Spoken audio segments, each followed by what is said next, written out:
नहमदुहु व नुसल्ली व नुसल्लिम अला रसूलिहिल करीम अम्मा बाद फ़अऊज़ु बिल्लाहि मिनश शैतानिर रजीम बिस्मिल्लाहिर रहमानिर रहीम। मेरे मुअज़्ज़ज़ सामाईन इकराम, अस्सलामु अलैकुम व रहमतुल्लाहि व बरकातुहू। मैं अपने रब्बे कायनात से ये दुआ करती हूँ कि मेरे जितने भी सुनने वाले हैं, रब्बे कायनात सबको सेहतमंद, तंदुरुस्त और लंबी ज़िंदगियाँ अता फरमाए। हम सब की हर मुश्किल और परेशानियों, तंग दस्तियों में मेरा रब्बे कायनात हमारी मदद अता फरमाए। हमें ज़हनी, रूहानी, जिस्मानी अज़ियत और तकलीफ़ और बीमारियों से निजात अता फरमाए। हमें ज़हनी और रूहानी सुकून अता फरमाए। हमें बीमारियाँ दुनिया से बचाकर बीमार मदीना बनाए। और जो हम सब के हक़ों में बेहतर है, मेरा रब्बे कायनात हमारे लिए वो अता फरमाए। और जो हमारे लिए बेहतर नहीं, उसका ख्याल भी हम सब के दिलों से निकाल दे और हम सबको अपनी रज़ा पर राज़ी रहने वाला बना दे। आमीन सुमा आमीन। आज मैं जो आप लोगों को वजीफ़ा बताने लगी हूँ, ये माह ज़ुल्हज से पहले पहले किसी भी दिन 10 बार पढ़ लेना। और जो सारी उम्र ना आपको मिल सका, आपने बहुत ज़्यादा ज़िंदगी में वजीफ़े किए, अमल किए, पीर फ़कीरों के पास भी गए, कोशिश भी की, मगर वो मसले हल नहीं हुए। जो सारी ज़िंदगी आपको ना मिल सका, वो आज इस वजीफ़े को करते ही रब्बे कायनात आपको अता फरमा देगा। आपकी हर दुआ कबूल होगी, आपकी हर मुराद पूरी कर देगा इंशाअल्लाह। इंशाअल्लाह अज़ीज़ रब्बे कायनात अपने हुक्म से। ये बहुत ही ख़ास और पावरफुल वजीफ़ा, इसको स्किप मत कीजिएगा, छोड़िएगा मत।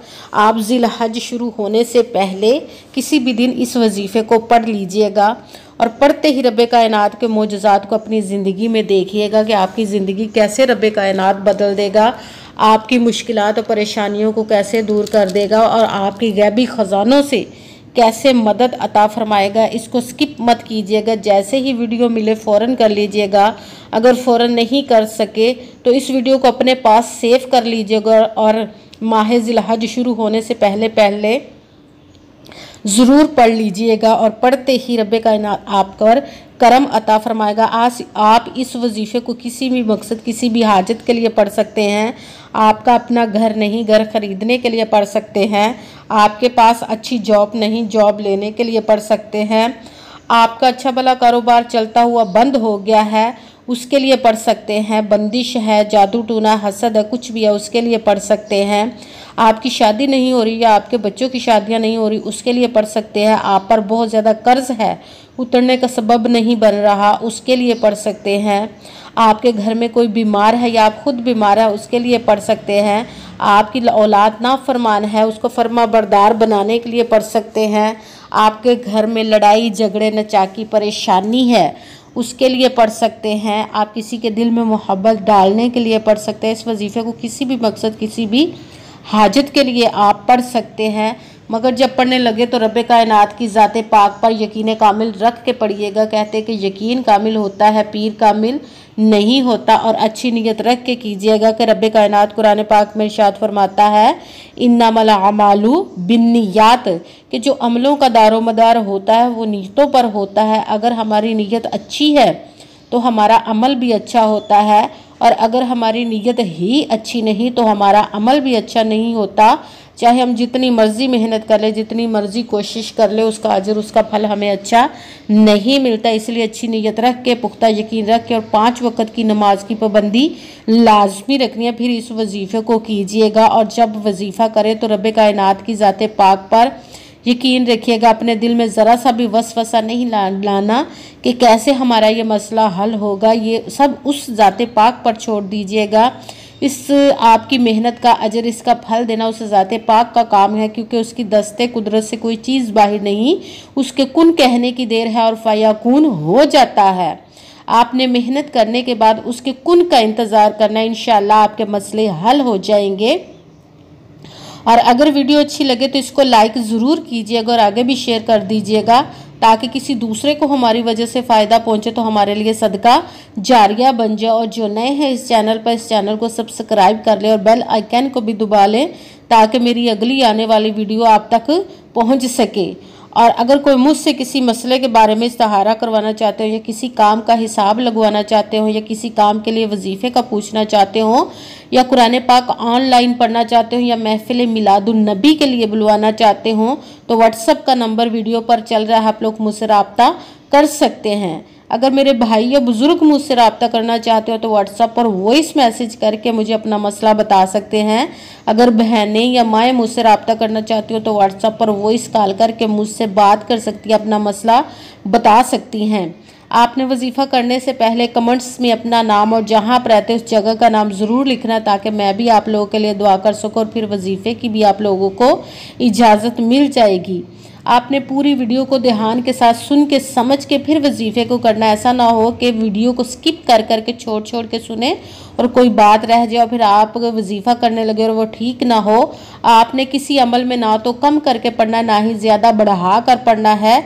अगर कम या ज़्यादा कर देते तो वो हमारा वजीफ़ा ठीक नहीं होता है। इसीलिए जिस तादाद और जिस तरतीब के साथ मैं आप लोगों को वजीफ़ा बताने लगी हूँ उसी तादाद और उसी तरतीब के साथ आपने इस वजीफ़े को पढ़ना है। इस वजीफ़े को आप किसी भी दिन ज़िल हज शुरू होने से पहले किसी भी दिन कर सकते, किसी भी जगह पर बैठकर पढ़ सकते हैं। घर में, ऑफिस में, मदरसे में, यूनिवर्सिटी में, कॉलेज में, शॉप पे, कहीं पे भी बैठकर पढ़ सकते हैं। किसी भी वक़्त पढ़ सकते हैं, किसी भी नमाज के साथ पढ़ सकते हैं। मगर जब पढ़ने लगे तो बिल्कुल खामोशी, तवज्जो, सुकून के साथ पढ़ना है। वजीफ़े के दरमियान ना तो आपने किसी से बात करनी, ना ही उठना, ना ही फ़ोन इस्तेमाल करना है। अगर वजीफ़े के दरमियान हम किसी से बात कर लेते, उठ जाते तो वो हमारा वजीफ़ा ठीक नहीं होता, हमें कामयाबी नहीं मिलती। इसलिए मुकम्मल वजीफ़ा करने के बाद ही आपने उठना, ना या फ़ोन इस्तेमाल करना या किसी से बात आपने बाद में ही करनी। मुकम्मल वजीफ़ा करने के बाद ही आपने किसी नमाज के साथ पढ़ना चाहें तो भी ठीक है। अगर नमाज के अलावा पढ़ना चाहें तो भी आप इस वजीफ़े को पढ़ सकते हैं। सबसे पहले बावजू होकर जब आप बैठ गए तो एक मरतबा दुरूद पाक पढ़ना। कोई सा भी दुरूद पाक पढ़ सकते हैं, मगर जो दुरूद पाक नमाज में पढ़ा जाता है दुरूद इब्राहिमी, वो वाला एक मरतबा दुरूद पाक पढ़ ले तो ज़्यादा बेहतर है। दुरूद पाक पढ़ने के बाद एक मरतबा आऊज़ु बिल्लाहि मिनश शैतानिर रजीम बिस्मिल्लाहिर्रहमानिर्रहीम पढ़ने के बाद आपने जिस मकसद, जिस हाजत के लिए वजीफ़े को करने लगे उसकी नियत कर लेनी है। फिर आपने सबसे पहले नंबर पर जो वजीफ़ा पढ़ना है वो कुरान पाक की एक आयत है, उसको आपने पढ़ना है। ला हौला वला कुव्वता इल्ला बिल्लाह, ला हौला वला कुव्वता इल्ला बिल्लाह, ला हौला वला कुव्वता इल्ला बिल्लाह। इसको आपने 10 मरतबा 11 टाइम पढ़ना। फिर दूसरे नंबर वाला वजीफ़ा कुरान पाक की सूरत पढ़नी है, सूरत इखलास पढ़नी है।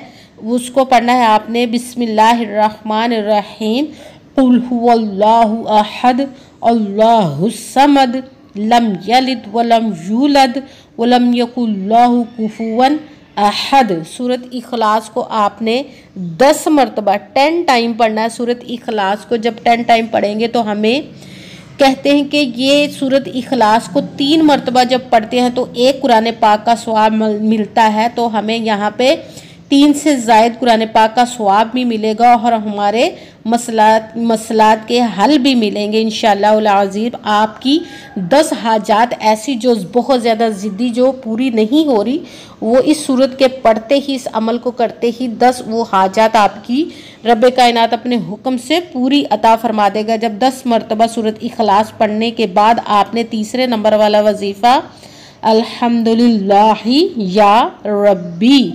अल्हम्दुलिल्लाहि या रब्बी, अल्हम्दुलिल्लाहि या रब्बी, इसको आपने 11 मरतबा 11 टाइम पढ़ना है। सबसे पहले एक मरतबा दुरूद पाक पढ़ा, फिर उसके बाद पहले नंबर वाला वजीफ़ा ला हौला वला कुव्वता इल्ला बिल्लाह, इसको आपने 11 मरतबा 11 टाइम पढ़ना है। फिर दूसरे नंबर वाला वजीफ़ा बिस्मिल्लाहिर्रहमानिर्रहीम के साथ सूरत इखलास कुल हुवल्लाहु अहद पूरी को 10 मरतबा 10 टाइम पढ़ना है। फिर तीसरे नंबर वाला वजीफ़ा अल्हम्दुलिल्लाहि या रब्बी, इसको आपने 11 मरतबा 11 टाइम पढ़ना है। फिर वही दरूद पाक पढ़ना जो दरूद पाक आपने वजीफ़ा शुरू करने से पहले पढ़ा था। जब दरूद पाक पढ़ लिया तो अब आपका वजीफ़ा मुकम्मल हो गया। अब आपने दोनों हाथों को रब्बे कायनात की बारगाह अक़दस में बुलंद कर लेना। सबसे पहले अपने गुनाहों की बख्शिश की दुआ मांगनी है। उसके बाद जिस मकसद हाजत के लिए आपने इस वजीफ़े को किया उसकी खूब दुआ कीजिएगा और दुआओं में मुझे भी याद रखिएगा, मेरे लिए भी दुआ कीजिएगा। जज़ाकल्लाहु खैरा। जिस मकसद जिस हाजत के लिए आपने इस वजीफ़े को किया, रब्बे कायनात अपने हुक्म से अपने प्यारे महबूब के सदका से आपकी तमाम नेक और जायज़ हाजात को कबूल मंजूर अता फरमाए। आमीन सुमा आमीन। अस्सलामु अलैकुम व रहमतुल्लाहि व बरकातुहू।